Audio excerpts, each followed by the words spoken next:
A fine evening to you from the scenic mountainsides of I guess you could loosely call this central Vermont.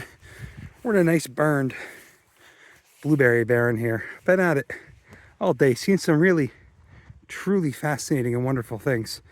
Looking out over the Green Mountains, beautiful habitat. Been thundering literally all day, incessantly, and now it's finally nice and beautiful. The black flies are horrendous up here, but I'll take them over the possibility of getting struck by lightning. Anyway, most importantly, habitat here. Let's talk about what's going on. So Vermont, for the indoctrinated, you'll understand that Vermont's, generally speaking, renowned locally in New England for its calcareous habitats, its limestone derived bedrock, and its calciphile, fen communities, cliff communities, alpine cliff communities, general alpine habitat. So what we're looking at here is actually something that would be very relatively unremarkable back where I'm from. This is a nice blueberry barren, but it's an especially beautiful one, and it's one that's well controlled and well maintained. So we'll see some of the blueberries in bloom a little bit further down, some of the patches that didn't burn, but right here, first and foremost, we've got Betula populifolia, your gray birch. It's notable, populous looking leaves on the thing. Successional plant, will like it burned, also likes it in bogs. Actually, these could just be young paper birches. Not too sure. Or maybe that's the young paper birch. This is the gray birch. Actually, it's been a while since I talked about either of these species, but I mean, I have a ton of, Betula papyrifera in here, down over there. It's a fire-adapted successional tree. Makes sense for the habitat. I'll double check on it. Actually, I'm not too sure. I don't usually see them growing together. I'm used to seeing the gray birch, roadside and in bogs, whatever. There, in front of you, is Vaccinium angustifolium, one that survived, the affairs of the burning here, and one that benefits from burning the soil, because burning the soil contributes to soil acidification, which, if you're trying to grow blueberries, it's a very good thing. All right, so they burn through here. Yeah, you can see there they didn't burn. That's all blueberry. Actually, that's all that we keep seeing this fern, hay-scented fern, I believe is what they call it. I'm not super familiar with that one. Heard of it, just not one I've looked out for before.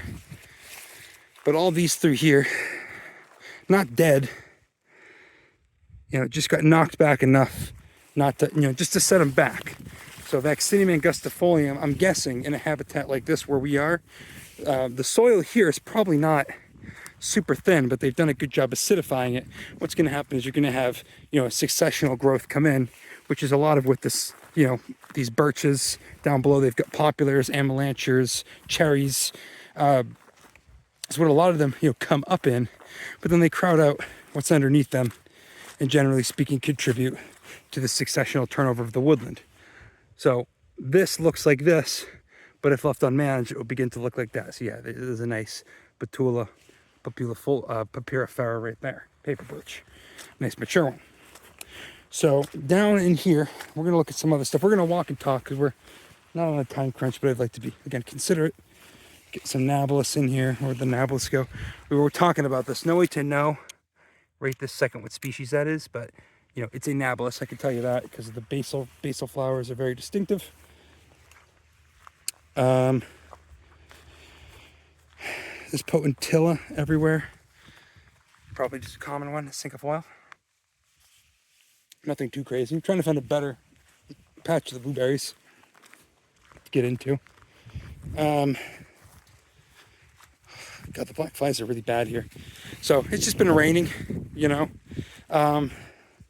and I gotta be honest, we keep passing something I'm not too familiar with. These giant piles of tires that they're burning here in this part of Vermont. I don't know what they're doing, why they're burning them that way, what possible use that could serve, but they're burning tires and it smells much, much worse than the innumerable piles of cow shit.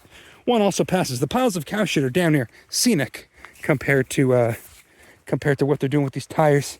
All right through here you have oh God, where was it? Coming back, but then I also had the burned growth from last year. That's okay, we'll pass it again. So this is interesting to me because I'm used to seeing acidic habitat out east. So I I believe that'd be a Spirea alba coming back from the rootstock there. You know, burning is not bad. Burning is merely like cleaning the habitat. You can't, you know, what does Trump say? Rake and clean the forest. You have to burn, because it's not just about clearing out brush. It's also about, you know, regenerating the growth of species. Who knows what the regime of this area is like in the past? I mean, I know, you know, the areas of Massachusetts that are prone to burning. I don't really know much about the fire ecology in Vermont, but that's not, you know, stopping them clearly from developing, with the assistance of human intervention, this really cool and locally unique habitat. Try not to trip. You get this nice lichen holding together the soil on the trail in some spots. Very important to take note of that. What I'm looking for now is some cool wood lily. They got Lilium philadelphicum coming up here somewhere. I did see it already. I hedged my bets on wanting to see. Oh, here's a little patch. Here's some little guys. So in a month and 6 weeks or so, I'll put a picture of what they look like. These will be nice, beautiful wood lilies. Benefit heavily from succession. Would get crowded out. Where you see them in Massachusetts, typically power line cuts, typically places of disturbance. Even if artificially disturbed, you know, disturbance is still disturbance at the end of the day. So Lilium philadelphicum. I'm gonna need a picture up to really appreciate that one, I think. Oh yeah, there's a whole bunch of them here. Yeah, you see them. So those will be coming up nice. Over here got burned particularly aggressively. Beautiful green mountain evening, you know. Tons of rubus, not sure what species, would be really hard to figure it out without flowers on the thing. Just for the unindoctrinated, rubus, which is what this all is a species of, well, not a species, it's the genus of black and raspberries. Also, you know, not an unusual thing to see in these burned acidic habitats. Man, if I never see another black fly again, it'll be too soon. Yeah, there you go. That's definitely Petula papyrus. No, wait, I can't tell. Gonna have to take pictures and figure it out. I used to think I knew. I used to be more confident with Petula, but this is they all have, at a young age, they can all look kind of similar. A mature one would be no problem. But there you go. I'll key this out for you. I'll figure it out. Here is just a better specimen of Vaccinium angustifolium. Nice ursulate corollas. They come through here. You just gobble up some blueberries in June. It's a nice time, you know. This is the other Spirea. This would be Spirea tomentosa. Grows a little bit smaller, different color flowers. I'll put the flowers up for that, and I probably should for Spirea alba too. I'll put them side by side here so you can actually appreciate the difference between the two. Shooting from the hip on this one, really. That's what I would describe this. Anyway, I mean, some of my best materials done that way. It's kind of, oh yeah, populus tremuloides, quaking aspen. Now that we're back down kind of in the lower section, we were seeing plenty of that.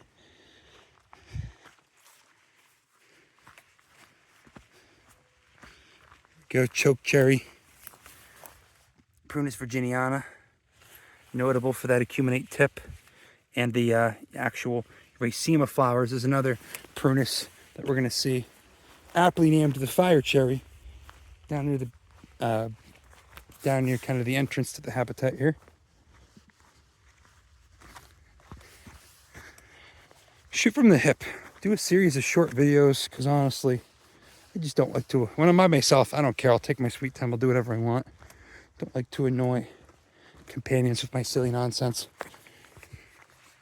Oh, here was this weird viola hybrid we saw. Don't really know what this is. I'm going to have to wait for my friends to get back to me on that one. I'm not a viola nut like they are. Just know that those leaves, the fact that the flowers are emerging from the leaf nodes, not from the base,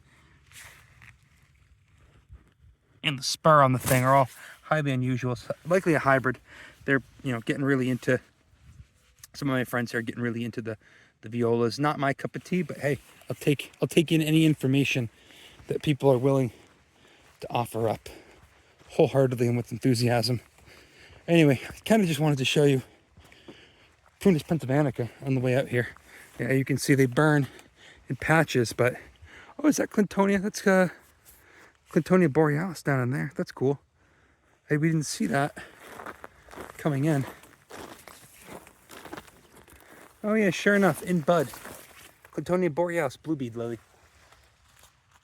That's interesting. Not unique to this type of habitat. In fact, I wouldn't expect to see one growing with blueberries. I would expect that to be in a richer site, but maybe that's just a byproduct of the generally rich forest community surrounding us.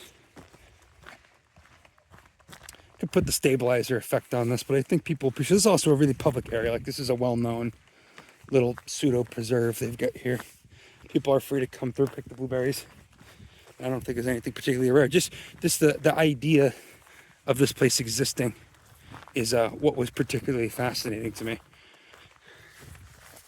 A little uvularia, sicilifolia there, colchicacea, beautiful little ephemeral, almost done down in Massachusetts, but still going strong up here. Oop, do that.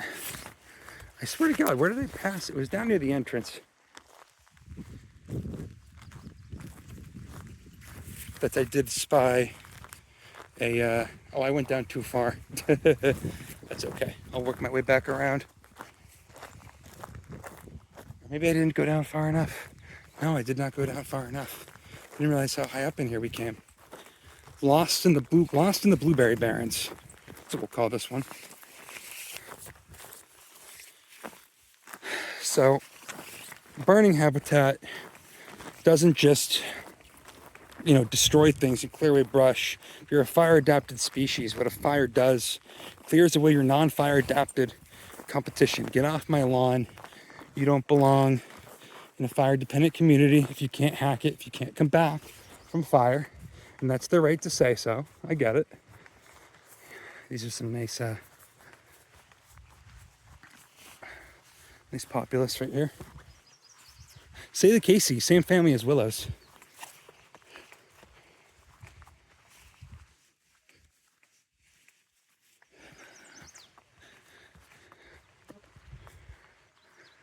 Just taking the view. Okay, here we go. Here was the last thing I want to show you. Right here, you get Prunus, what I believe to be Prunus pennsylvanica, the fire cherry. In any case, I'm gonna put my phone down now. It's about 12 minutes of uninterrupted footage. Give you one last panorama of the habitat. You can see the flies that are feeding on me, swarming around. And I'll just take a couple pictures of this to make sure it is in fact Prunus pennsylvanica. In any case, you folks take it easy. I'll be checking in with you at some other point, hopefully in the near future. Aiming through here, no, it's right. Oh, so we do have to go that way. A deafening cacophony in an otherwise turbulent world. A true moment of peace. I think we're going to leave it at that.